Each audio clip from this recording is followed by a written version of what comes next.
de Colombia. Él es integrante del Consejo Directivo de la ATEI, un buen amigo además con el cual hemos convivido allá en TV Mofosis en Colombia. Germán, bienvenido acá a San Luis Potosí, a México. Muchas gracias, un libro Carlos, que muy saldrá por la bienvenida. en la editorial Sexto Piso aquí en México y en España acerca del tema de la ciencia. ¿Cómo ha sido esta experiencia en el llama tiempo que El fuiste inconcebible precisamente universo, integrante de este Consejo sueños de Directivo de unidad la ATEI entre en la estos ciencia años, 4 años? y la ¿no? literatura. Pues yo creo que es una experiencia Sin más, muy gratificante para todos nosotros. Por delante los Tenemos dejo la con nuestro oportunidad invitado, de participar Pepe o Gordo. ser parte de la Junta Directiva.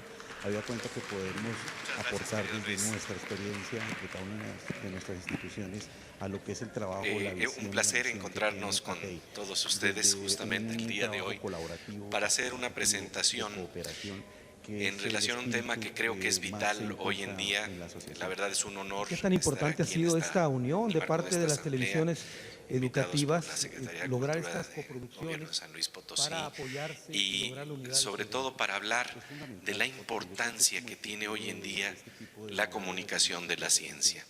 Se suele pensar en la televisión como la caja idiota.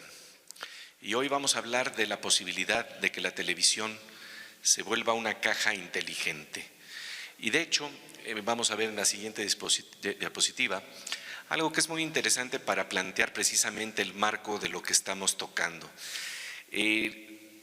Precisamente de lo que estamos hablando son de narrativas que aparecen en la televisión que no reflejan lo mejor de nuestra inteligencia y de nuestra creatividad y no nos dejan estar a la altura de los tiempos.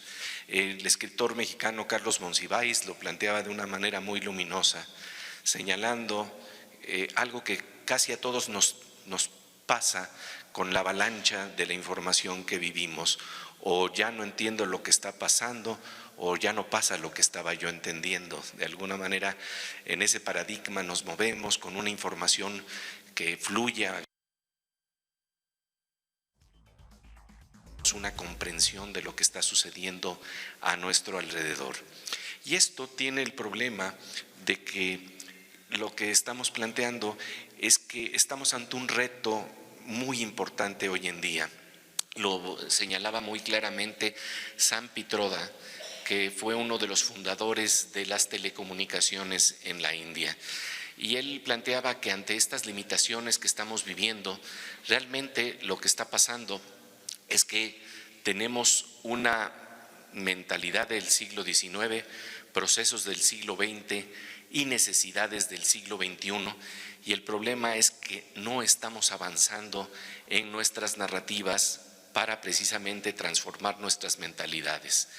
Y en este marco vamos a ver cómo de lo que estamos hablando prácticamente tiene que ver con algo que podríamos llamar los límites cognitivos o perceptuales con los que nos asomamos al mundo.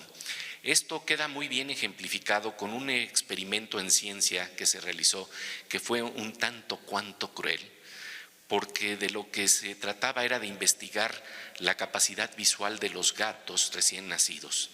Resulta que cuando los gatos apenas acaban de nacer, todavía no tienen desarrollados los nervios ópticos.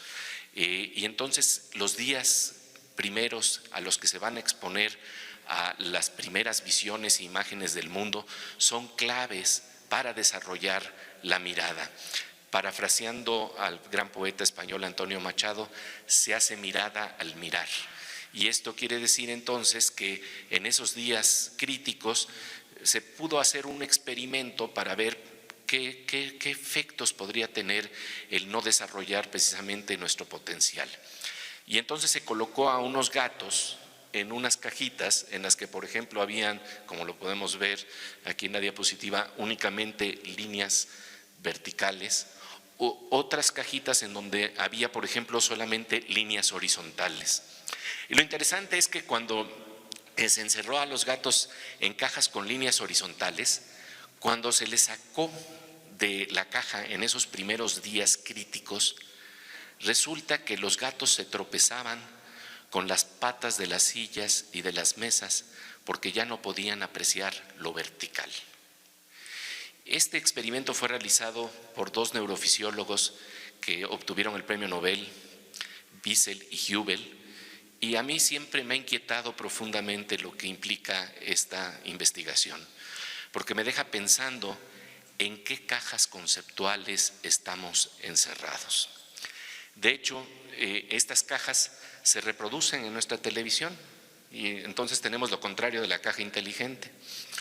Y bueno, lo que entonces estamos viendo es la necesidad de actualizar nuestras narrativas. Y la pregunta entonces es, ¿cómo escapar de la caja?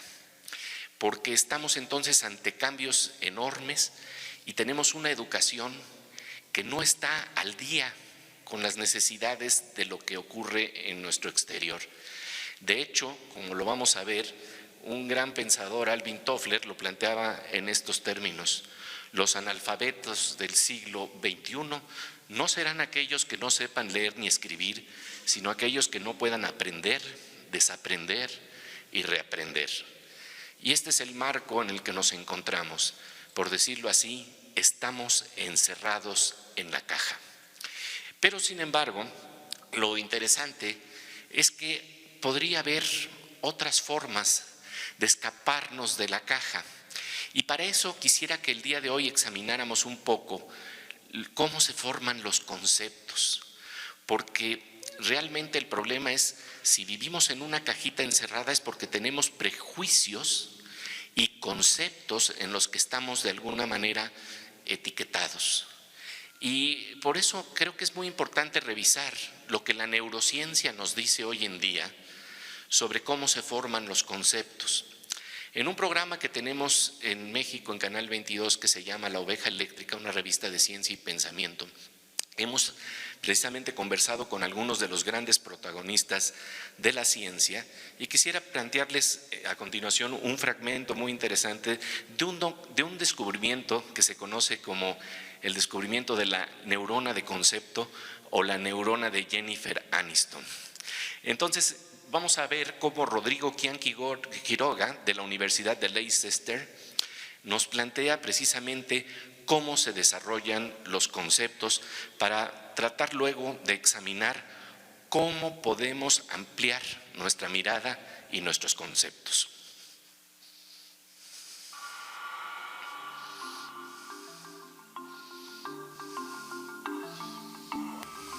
Rodrigo Quiroga, gracias por estar aquí con nosotros en La Oveja Eléctrica. Gracias por la invitación, un placer. Vamos a hablar del tejido de la memoria, de las investigaciones que tú realizas en este campo, pero pues empecemos primeramente por algo que fue verdaderamente importante para dar a conocer en términos de la investigación y el descubrimiento de un tipo de neuronas muy especiales, las neuronas de concepto. Háblanos de cómo se dio este proceso. Ok, bueno, nosotros hacemos registros en pacientes epilépticos que son candidatos a cirugía de epilepsia. Entonces lo que se les hace por motivos clínicos, se les inserta electrodos intracraneales adentro del cerebro y eso nos permite escuchar el disparo de neuronas mientras los pacientes pueden hacer distintos tipos de tareas muy sencillas. Por ejemplo, ver fotos, decir experiencias pasadas de ellos y bueno, distintos tipos de cosas. Y entonces, en un experimento que hicimos en un paciente hace ya casi 10 años, yo mostré distintas fotos y encontré una foto que disparaba a distintas fotos de Jennifer Aniston, la actriz.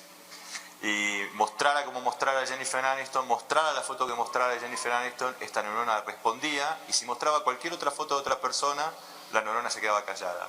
Entonces, básicamente, eso dio la primera evidencia experimental muy fuerte de que hay neuronas en un área del cerebro que se llama hipocampo, que es de hecho un área muy relacionada a la memoria, que supongo que hablaremos de eso más adelante, sí. Pero hay neuronas en esta área del cerebro que están codificando conceptos, porque codificaban el concepto de la persona, de Jennifer Aniston, y no una foto específica. Y esto también lo llevaste a cabo con Diego Maradona, ¿no? Sí, bueno, después en distintos pacientes encontramos neuronas respondiendo a distintas personas. Y bueno, estos experimentos se hicieron en Los Ángeles, en Estados Unidos, y me tocó un paciente que era fanático del fútbol, que conocía a Maradona, conocía a muchos futbolistas, y en ese paciente encontré una neurona que respondió a Maradona. ¿Cómo saber que eso no respondía a la camiseta de Argentina o al campo de fútbol o a un balón de fútbol? Cuando yo hice ese experimento, o sea, primero mostré una foto de Maradona, de hecho mostré una toma de cuando lo hizo el segundo gol a los ingleses, en el famoso partido, después de la famosa mano de Dios. Y en una foto que uno puede decir, bueno, pero por ahí la neurona responde a la pelota, o responde al pasto, o responde a la postura de Maradona porque estaba corriendo atrás de la pelota. Pero para mostrar que respondía al concepto Maradona, mostré distintas fotos de Maradona. Entonces mostré una foto de Maradona levantando la copa en el 86 y mostré una foto de Maradona ya más de grande, o sea, con un saco, pero 20 años después. Y la neurona respondió a todas las fotos. Y mismo hasta mostré el nombre escrito Maradona en la pantalla de mi computadora y la neurona también respondió. Entonces eso quiere decir que la neurona no respondió a algo específico de una foto en particular, sino que respondió al concepto. ¿Y encontraste lo mismo con...? Sí, con Halle Berry, una actriz, sí, y Oprah Winfrey. Y también hicimos experimentos en donde dijimos el nombre de la persona, que parece lo mismo, pero es muy distinto, porque si yo muestro una foto o escribo el nombre, es todo percepción visual. Son estímulos visuales. Ahora, si yo digo el nombre de la persona, es un estímulo auditivo. Y lo que encontramos es que la neurona también respondía a estímulos auditivos. Entonces, básicamente lo que mostramos en la primera tanda de experimentos que hicimos es que estas neuronas generaban una representación de conceptos multisensorial. O sea, no importaba cómo evocábamos el concepto, la neurona disparaba. Vemos pues entonces cómo estamos formando conceptos, sobre todo en torno a memorias que tenemos en común y cómo se van codificando estas memorias y cómo vamos esencializando y reconociendo un concepto. Pero el problema es cuando nos enfrentamos a lo desconocido. Estamos hablando de momentos que todos reconocemos claramente en términos de que, bueno, sí, un personaje que sale en la televisión, por supuesto tengo una neurona para reconocerlo porque ha salido muchas veces. Pero ¿qué hago cuando realmente necesito salir más allá del mundo que siempre me está mostrando la televisión? Cuando necesitamos salir de la caja de la televisión, cuando necesitamos salir de la caja en donde están encerrados esos gatos. Y creo que hay dos elementos que son clave, entre otros, para abrir boquetes en la caja, para de alguna manera abrirnos a ideas distintas. Y en este marco voy a hablar de dos que son particularmente importantes: el arte, la literatura, la poesía, y por el otro lado de la ciencia. De hecho, cuando estamos hablando de arte, hay algo muy interesante que tiene que ver con los prejuicios que también despeja el arte. Para ello nada más hay que pensar en un maravilloso pasaje de la novela Rayuela de Julio Cortázar. Voy a parafrasear un momento de esta novela que nos indica lo que realmente vemos en contraposición a los conceptos o prejuicios que ya tenemos formados. Dice más o menos así Cortázar, al describir un beso: toco tu boca, con un dedo toco el borde de tu boca, boca entreabierta, dibujo tu boca con los ojos cerrados y tus labios coinciden con mis trazos. Me miras, de cerca me miras, los ojos se agrandan y los cíclopes se miran. Y entonces descubrimos que en el momento de un beso estamos tan cerca que en ese momento, si es que tenemos abiertos los ojos se sobreponen y solamente vemos un ojo. Si quieren, el día de hoy, con la persona más querida, pueden hacer el experimento científico para apreciar que esto efectivamente ocurre y que solamente estamos viendo un ojo en ese instante. El poeta, la literatura, va más allá de los lugares comunes y nos enseña a ver lo que no vemos, lo que a veces damos por sentado, lo que está en nuestros prejuicios, lo que está en las líneas horizontales que siempre estamos explorando. La ciencia también, por excelencia, puede hacer lo mismo. La ciencia nos permite también salir de la caja. Y les quisiera contar una historia que me pareció maravillosa en este contexto. En este recorrido en donde hemos hecho televisión en donde comunicamos ciencia durante más de 9 años ya, en este programa de la oveja eléctrica, lo que hemos tenido la oportunidad de charlar con algunos de los grandes protagonistas de la ciencia contemporáneos. Uno de ellos, el Premio Nobel de Física, George Smoot, muy conocido porque él realizó investigaciones que nos dieron mapas del universo, que nos permitieron asomarnos a zonas y lugares del universo que jamás podríamos haber imaginado de habernos quedado nada más dentro de los límites de nuestra caja. Pero lo interesante de la ciencia es que precisamente si nuestros ojos ya no dan, los ojos de la ciencia, con los telescopios, con sistemas muy sofisticados de detección de sonidos, pueden explorar incluso lo más lejano y llegarnos a dar algo cercano a un mapa de nuestro origen en el Big Bang. George Smoot es muy reconocido precisamente porque armó un mapa que nos plantea lo que ocurrió en las reliquias del Big Bang. Y entonces él me comentó una historia que a mí siempre también me ha dejado muy emocionado, porque cuando estamos hablando de las buenas narrativas de la ciencia y de la literatura, lo que está pasando es que de una manera muy atractiva encontramos relatos que verdaderamente nos hacen ir mucho más lejos de lo que nosotros jamás podríamos haber imaginado. Y en el caso de George Smoot, él me contó que cuando estamos viendo, por ejemplo, el sol, estamos viendo lo que pasó hace 8 minutos. Cuando estamos viendo las estrellas, estamos viendo lo que pasó hace millones de años. Cuando seguimos más lejos en esta observación, vamos más y más lejos hasta que de repente nuestros instrumentos ya no pueden ver, pero escuchan como si fuéramos de alguna manera murciélagos cósmicos. Empezamos a escuchar algunos sonidos que vienen precisamente de lo que ocurrió hace miles de millones de años.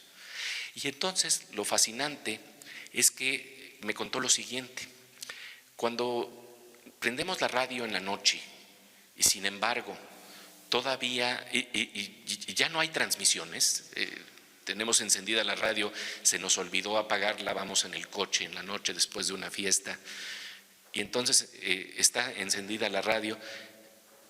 En ese momento hay una especie de neblina acústica con algunos pequeños ruiditos, una estática que se forma ahí. Esos ruiditos, dice George Smoot, pueden ser causados aquí y allá, tal vez por la interferencia electromagnética de un refrigerador. Pero aquí y allá estamos escuchando sonidos que provienen del Big Bang. Les tardó 13.800 millones de años en alcanzarnos. Estamos escuchando nuestro origen. Estamos teniendo el relato de una máquina del tiempo que nos permite escuchar nuestra propia historia, cómo nacimos en el universo. Si le pusiéramos a este relato el nombre de un cuento, tal vez lo podríamos llamar Cuando el origen nos alcanza. Es como la historia de una serpiente que se muerde la cola. Y ahí hay una calidad de relato literario que déjenme decirles que cuando contamos este tipo de historias con los jóvenes estudiantes, con los muchachos, con niños de 6 años, se emocionan mucho de saber que precisamente lo que permite la ciencia es darnos relatos maravillosos que ensanchan nuestra mirada, que ensanchan nuestra imaginación. En este marco, lo que estamos viendo entonces es la necesidad de plantear relatos que nos abran a nuevos conceptos, a conceptos que son inéditos. Y en este marco es muy interesante saber que, como Rodrigo Quián Quiroga, este gran neurocientífico, nos ha relatado, la clave para desarrollar la memoria no es memorizar todos los conceptos, sino descubrir la trama esencial, esencializar y hacer una cadena de asociaciones, porque nuestras neuronas funcionan así. Él me dijo que, por ejemplo, cuando estamos teniendo la neurona de Jennifer Aniston, curiosamente esa neurona también codifica a todos los personajes que aparecen en la serie Friends de televisión. Y esto está entonces diciéndonos que la memoria se construye con asociaciones que son básicas, y si tenemos ese hilo y ese tejido, estamos logrando algo que es clave en la educación: esencializar, no memorizar todo, entender. Y entonces es importantísimo el encontrar ese mundo de asociaciones que nos van abriendo nuevos conceptos, nuevas imágenes. Y creo que el reto a veces ocurre en la literatura y en la ciencia en términos de abrirnos a conceptos inéditos, porque cuando estamos hablando de conceptos que ya conocemos, bueno, eso ya es lo trillado, pero cuando estamos ante algo radicalmente nuevo, ¿cómo lo decodificamos? ¿Cómo lo metabolizamos? En este marco quiero plantearles el día de hoy con mucho gusto el hecho de que estamos desarrollando una propuesta de comunicación de ciencia y de poesía que se llama Mare Nostrum, en la que participa de manera fundamental CONACYT, el Consejo Nacional de Ciencia y Tecnología de México, y también la Secretaría de Cultura de San Luis Potosí, y que queremos que esto sea un proceso que de alguna manera sirva para que en toda Iberoamérica podamos hablar de una comunicación de la ciencia y de la poesía que nos abra a nuevos marcos. Y entonces nos dimos cuenta de que el abrir un nuevo concepto es más fácil cuando entremezclamos los mapas de la poesía y de la ciencia, cuando entremezclamos mapas de la literatura y mapas de la ciencia. Me acuerdo que en alguna ocasión Jorge Luis Borges fue entrevistado, tuvo una conversación con un experto en computación cuántica que se llama Seth Lloyd del Instituto Tecnológico de Massachusetts, y Seth Lloyd estaba admirado con los relatos de Borges. Decía, es que aquí yo encuentro que usted de alguna manera leyó física cuántica, le preguntaba a Borges, y Borges le decía, no, aunque Borges leía el Scientific American, y además se burlaba mucho de algunas de las propuestas e hipótesis que aparecían en esa revista junto con Bioy Casares.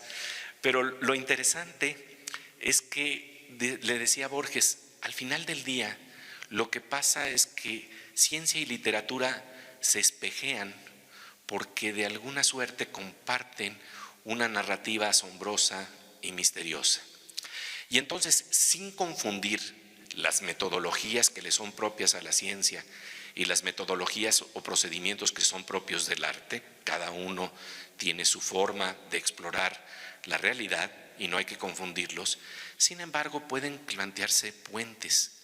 Y entonces tratamos de hacer un ejercicio que se va a llamar Mare Nostrum, el universo de la ciencia y la poesía, en donde precisamente presentamos algunos mapas de la literatura que iluminan los mapas de la ciencia y mapas de la ciencia que iluminan los mapas de la literatura y que nos van abriendo a conceptos que son tan extraños que de otra manera serían muy difíciles de entender.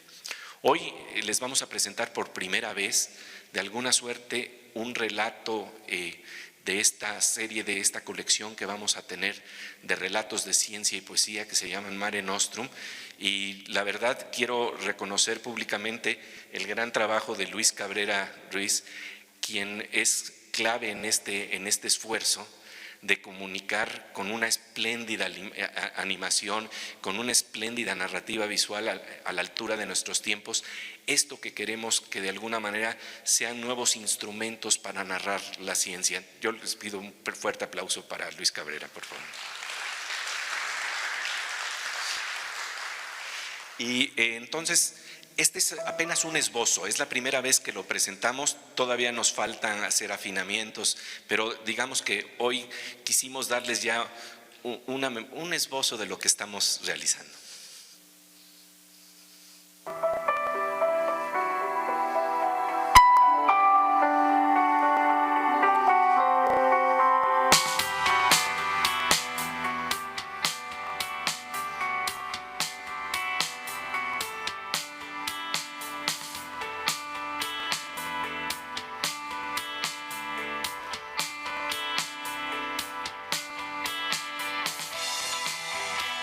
Mare Nostrum el universo de la ciencia y la navegar en las poesía. profundidades del Mare Nostrum, de nuestro increíble universo.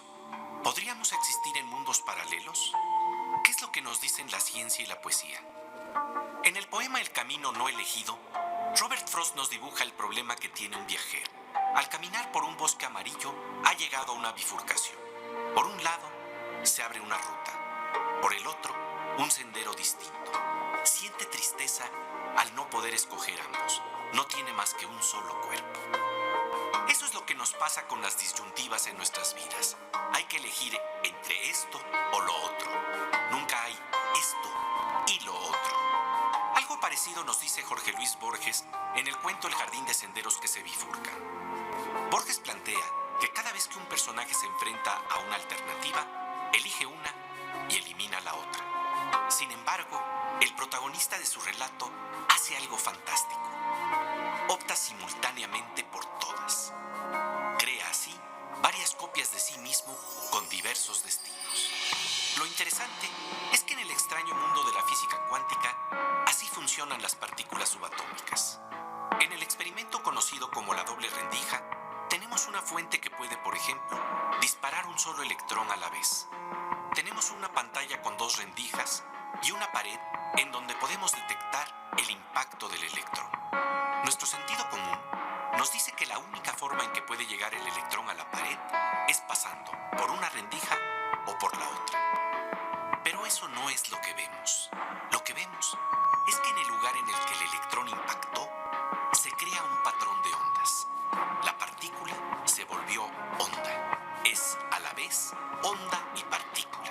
El escritor Arthur Koestler planteaba que esto es como decir que las peras son peras, excepto cuando son manzanas. La única manera de explicar esto es aceptar que el electrón no pasa por una rendija o por la otra, sino que pasa por ambas simultáneamente. El electrón está aquí y allá al mismo tiempo. Esto es muy extraño. Va contra la intuición. El físico Seth Lloyd dice que es como tirar un penalti y ver que el balón se va al mismo tiempo por los dos lados de la portería. Estamos hablando de un gol cuántico, como los que necesita nuestra selección. El futbolista no decide tirar por un lado o por el otro. Elige los dos al mismo tiempo. Tomó los dos senderos. El físico Richard Feynman fue uno de los primeros en darse cuenta que las extrañas propiedades del mundo cuántico se podrían aprovechar en la computación. En la computación clásica, textos, imágenes, sonidos y videos que aparecen en las pantallas de las computadoras, al final del día, se basan en la unidad mínima del bit, representada por el apagado o encendido de un 0 o un 1. En la computación cuántica se habla de un qubit, de un bit cuántico, que tiene la capacidad de registrar ambos, el 1 y el 0, al mismo tiempo. Esto lleva a la posibilidad de realizar millones de cálculos simultáneamente. La promesa, una revolución en la informática en donde laboran hoy en día algunas de las mentes más brillantes del planeta. Se trata de utilizar el jardín de senderos que se bifurcan en nuestras computadoras.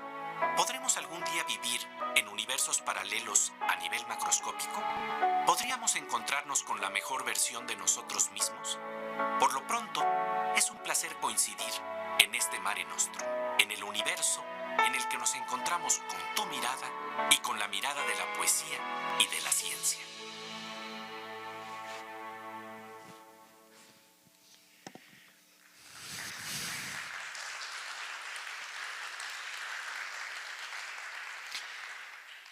Yo creo que estamos viendo justamente cómo un tema tan difícil como podría ser la computación cuántica queda iluminado con el relato del jardín de los senderos que se bifurcan.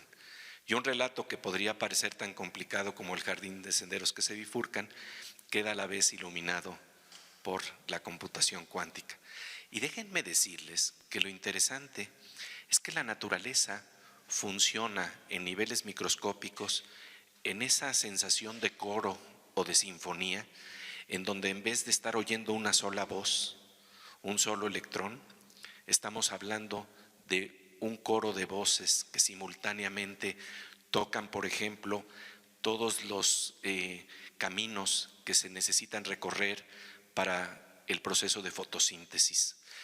Hace unos días tuve la fortuna de estar en Boston, en el Instituto Tecnológico de Massachusetts, y una de las cosas que se plantearon ahí justamente fue cómo el proceso de la fotosíntesis, me estaban diciendo, queda mucho mejor modelado por el jardín de senderos que se bifurcan de Borges, por la mecánica cuántica, por esta física tan extraña que va contra la intuición, y que sin embargo cuando tenemos los relatos de misterio y extrañeza que aparecen en la literatura, empezamos entonces a modelar un nuevo concepto que nos abre a la paradoja. La poesía siempre nos ha abierto a la paradoja. Walt Whitman decía algo maravilloso en este marco. Decía: me contradigo, qué bien, me contradigo. Soy tan amplio, soy tan vasto, que en mí caben multitudes. Y en este marco, entonces, lo que estamos tratando de hacer es plantear relatos que nos abran a conceptos que son inéditos. Por ejemplo, el de las ondas gravitacionales. Cuando estamos hablando de ondas gravitacionales, un hallazgo que se conoció apenas en febrero de este año, de lo que estamos hablando es de detectar algo que es semejante a un balón de fútbol en medio de una galaxia. ¿Cómo se puede detectar eso? En la ciencia se han desarrollado interferómetros de rayos láser que permiten detectar lo más fino de lo fino, prácticamente algo que es imperceptible y que tiene que captarse solamente cuando se encuentran, por ejemplo, dos hoyos negros, colisionan, y a partir de ese choque y esa violencia cósmica tan grande, llegan muy diluidas estas ondas que tienen que ser captadas por una especie de sismógrafos que ha inventado la ciencia para captar estas señales. Pero el problema es entrar a un concepto que no hemos visto, que no hemos jamás de alguna manera podido imaginar. Y entonces tenemos que crear matemáticas para modelar por dónde y cómo pensamos que se podrían dar estas ondas gravitacionales, dónde deberían de aparecer, cómo deberían de aparecer.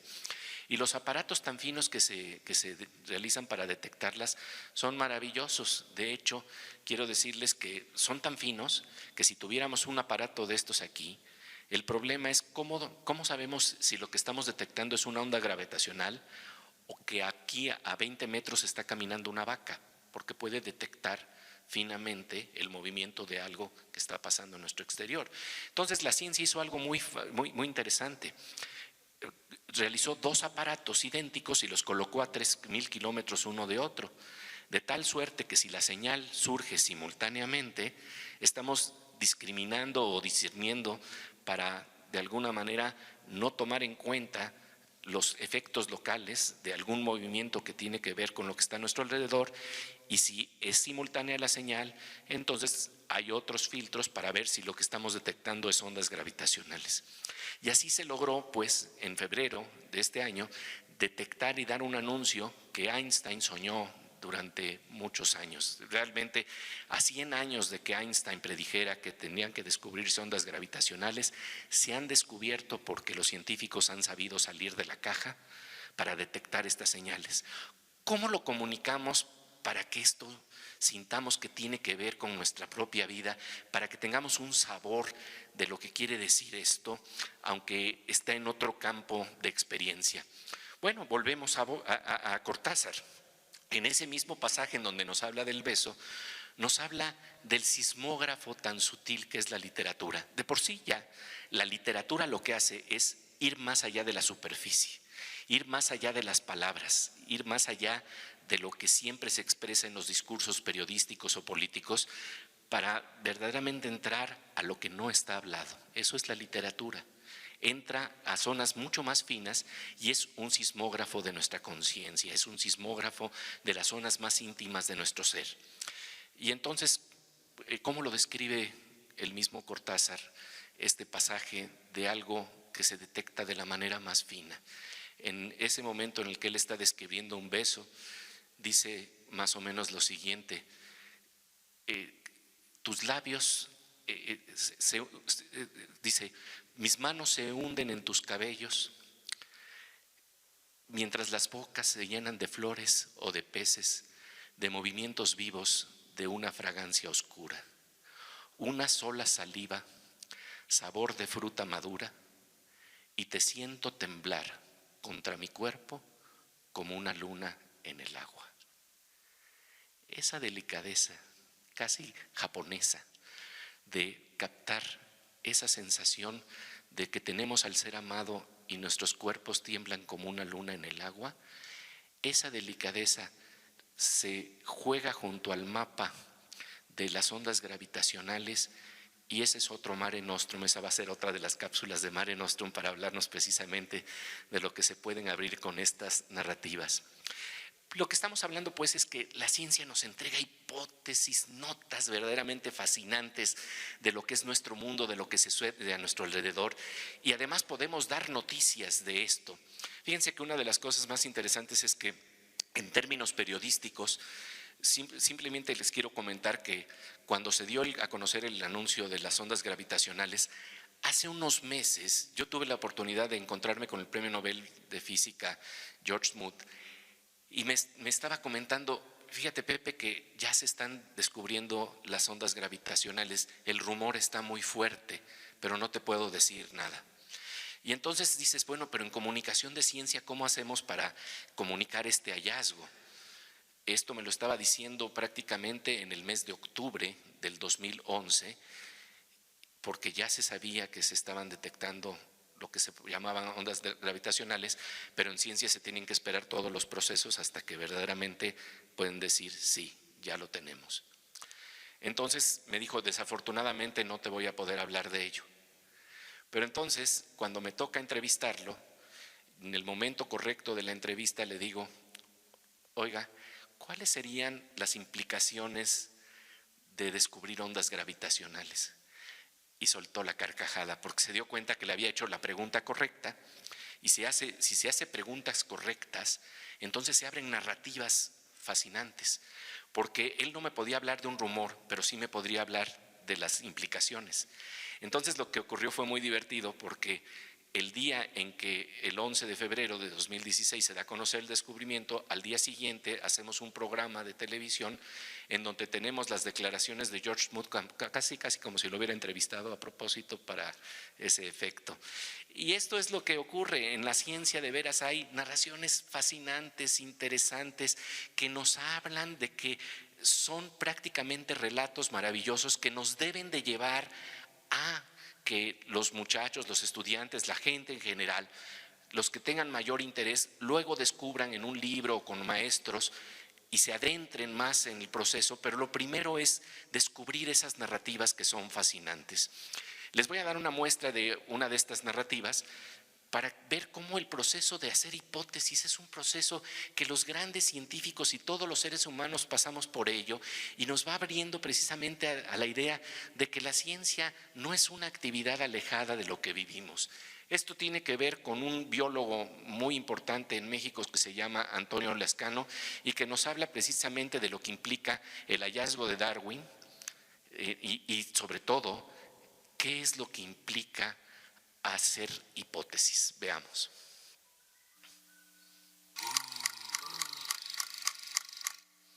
Fíjate que cuando hablamos de un hombre de ciencia, una mujer de ciencia que tiene un hallazgo, hay de alguna forma una suerte de ponernos también nosotros en su piel y ser Darwin de nuevo.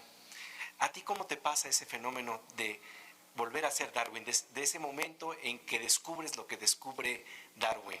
Bueno, porque eso es lo interesante, compartimos un mundo, y eso es lo que quiere decir también el avance de la ciencia, compartir un pensamiento, compartir el pensamiento del otro, ¿no? Mira, yo creo que el mejor homenaje que le han hecho a Darwin se lo hizo Thomas Huxley, su amigo, cuando lee la idea de la selección natural y dice, ¿cómo no se me ocurrió a mí? El mejor homenaje que tú le puedes hacer a una mujer de ciencia, a un hombre de ciencia, a una científica, a un investigador, es decir, ¿cómo no se me ocurrió esa idea tan maravillosa? Así, con esta envidia sana, que sin embargo te das cuenta que como una especie de epifanía laica, en donde de repente tú lo que tienes es una visión totalmente distinta del universo. Y todos hemos tenido esa experiencia, por ejemplo, de niños, ¿no? Yo me recuerdo que mi primer teoría científica, que resultó ser incorrecta, era cuando iba al cine con mi nana en Estados Unidos, y yo llegué a la conclusión de que había un imán gigantesco en el centro del África, porque en todas las películas de Tarzán siempre se caía una avioneta en el África.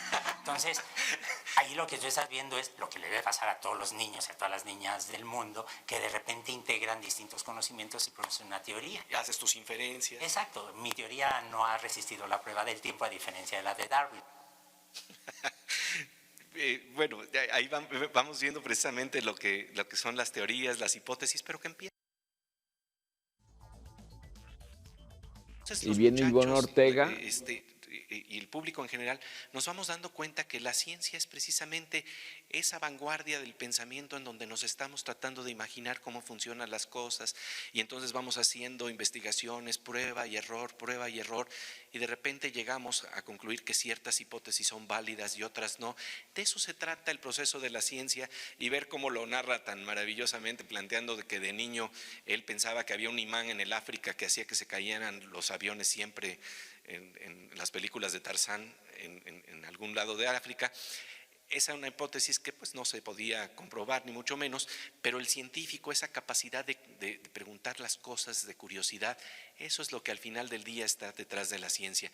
Y detrás de la ciencia está también la idea de que es parte de nuestras narrativas comunes, que nos pertenece a todos, que son relatos de los que tenemos que estar conscientes. Yo siempre suelo decir que no se necesita ser novelista para apreciar una buena novela. Tampoco se necesita ser científico para apreciar las grandes narrativas de la ciencia. Y si las podemos comunicar bien, realmente nos estamos abriendo a ver que el científico, la actividad de la experimentación, de narrar, de descubrir un mundo, es algo que debería de estar permeando nuestros relatos, como lo hace, por ejemplo, una serie maravillosa que se llama The Big Bang Theory. Y esto les voy a pasar un pequeño fragmento de un momento en que, entrevistando al premio Nobel George Smoot, hablamos de su encuentro con otro protagonista del Big Bang, pero en este caso, The Big Bang Theory.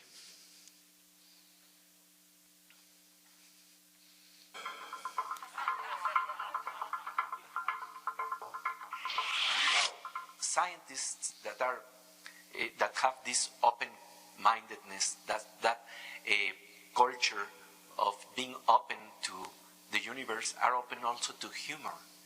And I saw that you're doing that also while trying to communicate and to convey your thoughts. Let's see something very interesting that happened in the Big Bang Theory show. So you must deal with a whole lot of what has Smoot done lately. My thought is we continue my research as a team, Cooper, Smoot, alphabetical, and when we win the Nobel Prize, you'll be back on top. With all due respect, Dr. Cooper, are you on crack?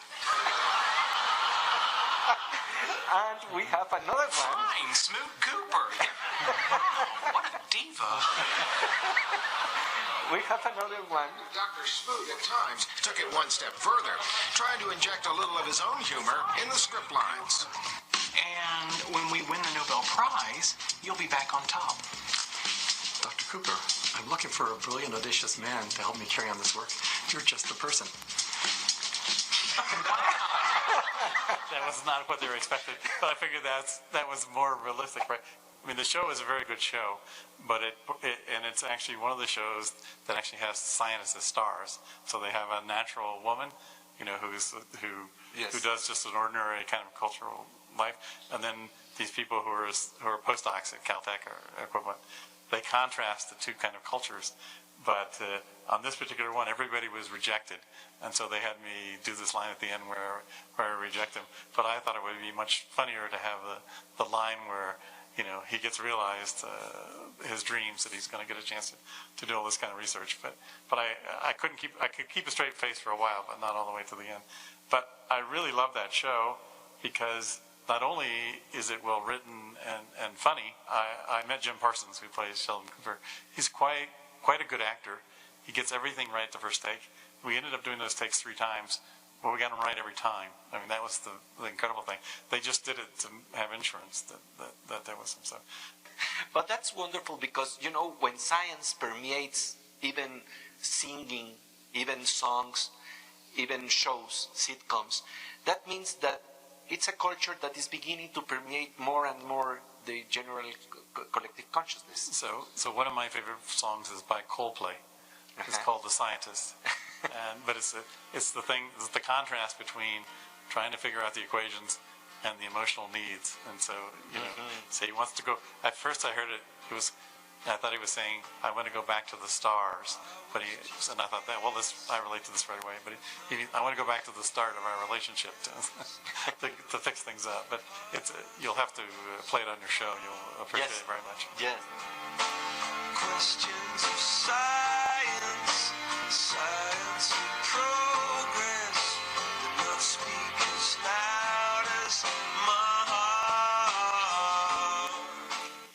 Y vemos de verdad cómo es impresionante la idea de que un personaje de este nivel sepa la importancia de comunicar públicamente la ciencia y que debe aparecer en películas y que debe aparecer en otros relatos porque los científicos son parte de nuestra cultura. Me acuerdo que con el doctor Roy Pérez Tamayo comentábamos mucho que en un momento dado lo que hoy en día es la Secretaría de Cultura se llamaba Consejo Nacional para la Cultura y las Artes y él siempre decía, y la ciencia. Es decir, la ciencia es parte de la cultura. Y en este marco nunca se me olvida el valor práctico que puede tener el pensamiento crítico de la ciencia, porque es indispensable hoy en día para lo que está pasando en nuestra sociedad. Cuando tenemos los discursos del fanatismo y tener en contra discursos de pensamiento inteligente, de pensamiento que además se abre al humor, es verdaderamente vital. En alguna ocasión también con George Smoot le pregunté que si por deformación profesional él seguía pensando en estrellas y galaxias mientras estaba atorado en el tráfico, manejando su automóvil. Y un poquito sonrojado me dijo que sí, que en medio del tráfico él sigue pensando en galaxias, en la majestuosidad del cosmos, y me dice, y tal vez el seguir pensando en eso es lo que precisamente nos permita salir de los infiernos en que estamos viviendo. Porque la inteligencia y la creatividad son precisamente los únicos métodos y herramientas para salir de estas formas tan burdas con las que nos comunicamos hoy en día, en donde no afloran ni la creatividad, ni la inteligencia, ni la imaginación. Y en este marco quiero decirles que la ciencia verdaderamente nos está dando relatos que son fundamentales comunicar hoy en día. Por ejemplo, hace unos días estuvimos haciendo una investigación alrededor de lo que se está haciendo en términos de energía solar y vienen muy buenas noticias, pero que necesitamos comunicar para que las autoridades políticas tengan las demandas de ciudadanos que tienen inteligencia e información para precisamente exigir lo que sí es necesario en una sociedad. Estamos hablando, por ejemplo, de desarrollo de azoteas solares, en donde podamos tener plásticos muy económicos y flexibles, a diferencia de las celdas solares de silicio, que no se podrían comunicar, no se podrían de alguna manera colocar en una choza humilde, en donde una estructura casi endeble no puede soportar el peso de estas estructuras. Se están entonces ya desarrollando una serie de moléculas para tener de la manera más económica plásticos muy flexibles que se pueden colocar prácticamente en cualquier casa. Y lo más interesante es que se están haciendo también lo que le llaman tinacos solares, porque el problema es que tenemos la energía solar, pero luego ¿cómo la almacenamos? Y resulta que unos científicos mexicanos en la Universidad de Harvard están desarrollando y ya tienen por primera vez el prototipo completamente funcional de una batería que permite almacenar la energía a esos niveles y que permitiría entonces que la electricidad que recibimos a través de la energía solar la podamos usar en la noche en un refrigerador o para ver la televisión. En fin, estamos hablando de una revolución. Y eso es también la comunicación de la ciencia, las revoluciones que van a crear en la computación cuántica, en la energía solar. ¿Para qué tenemos que ir a la energía del sol fosilizada en petróleo cuando podemos recurrir directamente a la fuente y ver entonces los esfuerzos de las mentes más brillantes que se mueven en esta dirección e invitar a los niños y a los jóvenes a imaginar que precisamente hay soluciones que son distintas a las que hemos pensado siempre dentro de la caja? Y ahora lo que vamos a ver esto quiere decir que es salir de los paradigmas en que funcionamos. Cuando estamos hablando de conceptos o prejuicios que ya están establecidos, hay una palabra muy clara en ciencia para hablar de esto. Se llama paradigma. Estar dentro de un paradigma es estar dentro de una caja. Y hoy, aquí, se dijo algo muy interesante de cómo se rompen paradigmas o lo que en psicología se llaman reencuadres. Un lugar que era una prisión se vuelve centro de artes. Esto es reencuadrar la realidad. No dejarse clasificar, cosificar, estar definido por lo que siempre piensan que debemos de ser. Les voy a contar una anécdota muy interesante que de alguna manera le tocó vivir al gran escritor Bernard Shaw. ¿Quién de nosotros no ha sido de repente encasillado en una forma en que dicen ya te conocí, ya te definí y como que eres esto y como si fueras un insecto te clavo con un alfiler y esto eres tú y ya estás etiquetado y de la etiqueta no sales? Es muy triste y como sociedad y a nivel individual a veces nos ocurre a todos. ¿Cómo salirnos de esto? Hay un ejemplo maravilloso de reencuadre que precisamente le toca a Bernard Shaw. Recibe una carta en donde hay una página en blanco que dice la palabra imbécil. ¿Cómo se recuadra una esa realidad así? Uno queda atrapado dentro de ese marco y aquí viene la genialidad de Bernard Shaw. Dijo, he recibido muchas cartas sin firma. Es la primera vez que recibo una firma sin carta. Y bueno, de eso se trata precisamente lo que quiere decir la creatividad, romper paradigmas, romper encuadres. Y en términos de comunicación de la ciencia, también se trata de eso, también se trata de inyectar humor. Precisamente en un programa en donde estábamos hablando con George Smoot sobre cómo se abren los nuevos mapas del universo y nos estaba planteando una cosa maravillosa de lo que son los nuevos universos, nosotros siempre terminamos los relatos del programa de la oveja eléctrica con una nota de humor, con un maravilloso personaje que se llama Fernando Rivera Calderón, que nos canta una canción y nos hace una canción que resuena con el tema del programa. Y en este caso, él nos habla de lo que es cruzar universos, pero cruzar universos cuando tenemos estados alterados de percepción.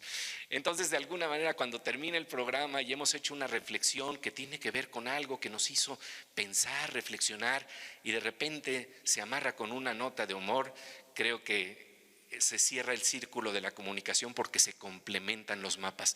Hoy en día se habla mucho de transdisciplinariedad, de transversalidad, pero hay que hacerla, no nada más enunciarla o nombrarla. Entonces vean esto que es un ejercicio lúdico con Fernando Rivera Calderón. Él está, dizque en un estado alterado. Cosa insólita, la unión entre John Lennon y Marco Antonio Solís. A ver qué te parece. Claro que sí. Es el universo una cosa muy extraña, un capricho, una avenida interminable de algún dios. Hay muchas estrellas y galaxias y hoyos negros y también enanas blancas y otras cosas más extrañas. Son criaturas misteriosas, no sé si del diablo o tal vez de Dios. La cosa es que están ahí mirándonos. Querido, y frijoles con arroz. Es el universo como un verso sin anverso ni reverso y sin esfuerzo se desdobla en espiral. Todos lo sabrían si fumaran de esta cosa que te pone como idiota y te hace decir cosas de las que te arrepientes, porque nunca falta un güey que ahí te está periscopiando y te sube a las redes y la cosa se acabó.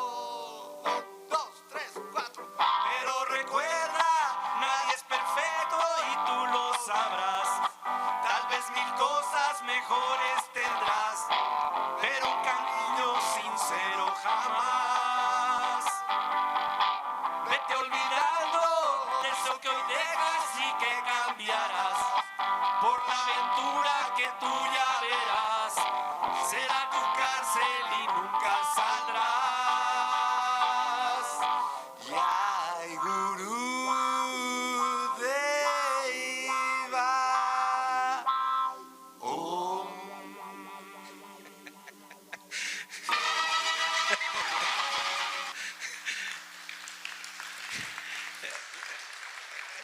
La verdad no tienen idea cómo los jóvenes respondieron a esto. Fue una cosa genial porque les estamos hablando con su lenguaje, en los términos que los interesan, con las realidades que de alguna manera están viviendo y entonces empieza a haber un elemento de identificación y la verdad esto es lo que nos invita a imaginar nuevos mundos.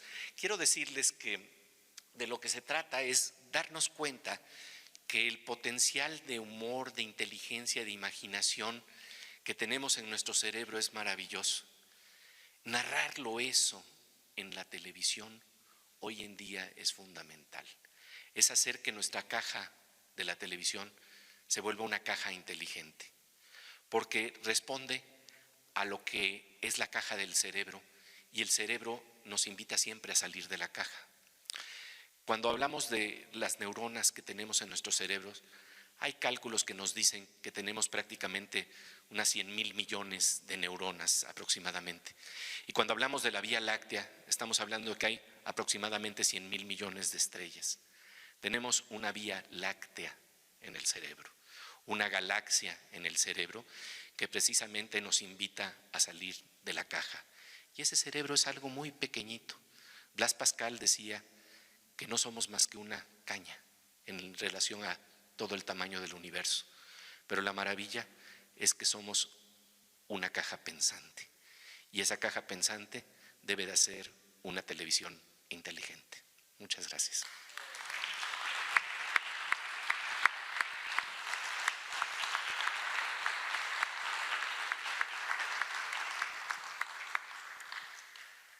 Para finalizar con un encore, vamos a plantearles una última canción.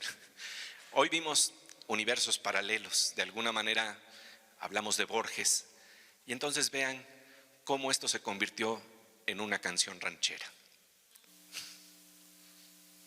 Hemos estado hablando de diferentes modelos del universo, de la posibilidad de múltiples dimensiones, y a ti te deja con un sabor de que esto también se podría traducir a nuestros modelos muy mexicanos. Yo lo he vivido en carne propia, no he tenido que ir a las matemáticas, Pepe, para verlo. Incluso he llegado a pensar, la otra vez que fui a Garibaldi, que el sombrero de charro es en sí mismo un modelo de universo. Y a partir de eso hice una pequeña canción vernácula cósmica, o cósmica, o, no, bueno, ahí ustedes pónganle como quieran. A ver qué te parece, a ver claro si la cantas sí, conmigo, de hecho. Por supuesto. Yo vivo en universos paralelos que no siempre se pueden conectar. Mi vida se da en muchas dimensiones y en todas siempre me vuelvo a encontrar. En este universo ahora canto, en otro universo solo escucho, en otro universo yo me aplaudo y en otro universo yo me abucheo. Pero aunque existan muchas dimensiones, los universos son un solo verso. Las dimensiones tienen conexiones. Los universos pueden darse un beso. En uno puede que seas mi mamá, mi abuela, tal vez mi hija o mi hermana. Pero en este universo en el que estás, mi amor, mejor nos vamos a la cama. Llevo el camino mismo de equipaje y todos los caminos van a Roma. Distinta dimensión, mismo mensaje, pues solamente Dios cambia de idioma. Yo vivo en universos paralelos.